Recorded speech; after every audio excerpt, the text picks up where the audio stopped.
So we have our test bed set up with a bunch of motors and wheels and gears and switches and stuff.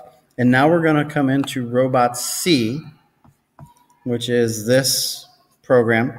It might be here under apps, under Robot C. And so this is the program. It starts with this little open test start page. No big deal there. Telling you version things. Okay. We want to write a program. So we're going to go new file. It's calling it something. We want to automatically save as, let's go running motors.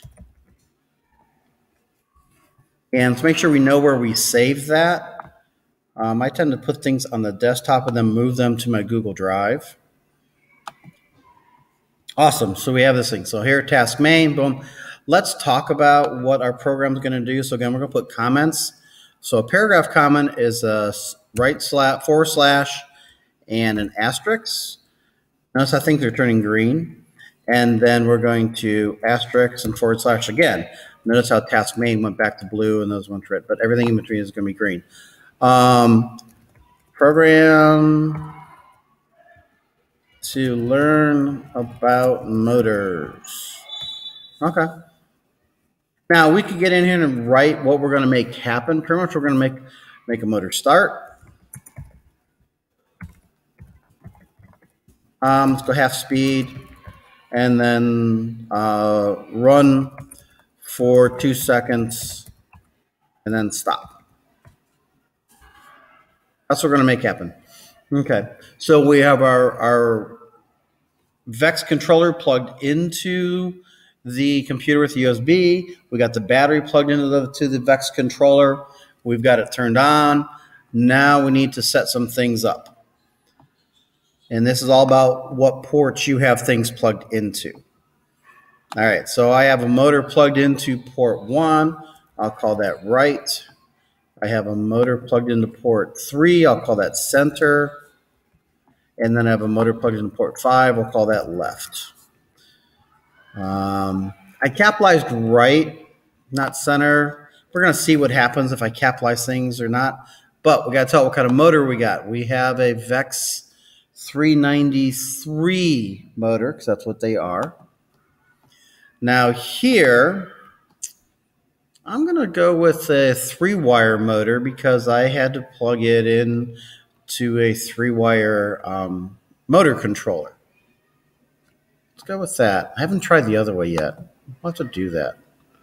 Actually, just calling it a 393 motor. I don't know if it'll talk to it. Boom. Now, you see this box here reversed. This might come in handy when you have motors facing each other kind of thing. And you want to talk about forward, because the motor turns either clockwise or counterclockwise. One's forward and one's reversed. Now, if you got them facing each other, clockwise for one is counterclockwise for the other. So you might want to click reversed on one of those when you have a car and you have 2 motors. All right, so that's motor setup. We click apply. Don't forget to click apply. And then OK. And you look up here. And our pragma statements, our setup statement says on port 1, we have got right motor. Port 2, we got center motor. I'm not liking if these colors are different, but we will see here. All right. So we have to make sure that we are in, so I clicked on robot, platform type. I want to be with a VEX 2 and a natural language PLTW. Make sure those are checked. If not, you got to figure out a way to get them to check. Usually it's going through like VEX, going through VEX Robotics, clicking on 2, and then making sure you check on natural language PLTW, which means we can use over here in our functions, the natural language things. So movement, we want to run our motors. So you can just click and drag this stuff in. Again, we put it in between the curly braces. That's where things go. So start motor goes there. Motor port, this is where you're allowed to use names. And then speed, let's go 63. 0 to 127 is a motor.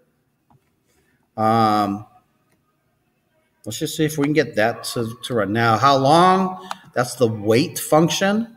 Wait a certain amount of time. Going to tell it 2. And then I'm going to tell it to stop the motor.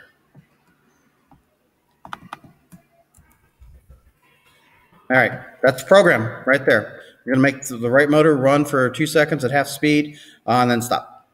So the next step is to compile the program, which means the computer is going to check, see if it's good. And it doesn't like something. Running motors compiled. Error. Left is already defined. So it doesn't like my name left in that. So let's go back to here and capitalize it. See what happens. Compiled again and came up with no errors. Down here's the errors. It usually tells you what line errors run. Now that we compiled it, again, our robot's on, battery plugged in. We download the robot. And this comes up and we can start our program by clicking start. We're going to tell the robot to run it. We'll start and my motor goes. And that stopped. Awesome. All right. Let's make them go in order. Let's go right, center, left. So copy. Yeah, you can copy and paste. Notice how it put the semicolons at the end of each thing. Then we're going to make the center turn on and the center turn off. And then we're going to make the left. If you ever forget what you named things, they're right up top in the setup statements, the pragma statements. Okay. All right. So let's compile it, see what it says. It went through okay. So download the robot. Again, when you hit compile, it's going to come with errors down here. Downloading your robot, so it's pushing the program over to the robot. Robot only holds, the robot is the VEX controller. It only holds one program, the last one you gave it. So we're going to start. The right motor is spinning, stop. The center motor is spinning, stops, and the left motor. Ta-da! That's a program. We made 3 motors go for 2 seconds at half speed. Yeah, change the speed up. Again, 0 to 127 as our possible values. It's 128 possible values. That's a power of 2. Computers run on power of 2. See what 126 looks like. Compile program. Nothing happened. No errors. No errors popped up here. Download the robot. Program debug. Notice down here, variables are shown up here. It's going to give us values of things. We'll use that sometime later. Start.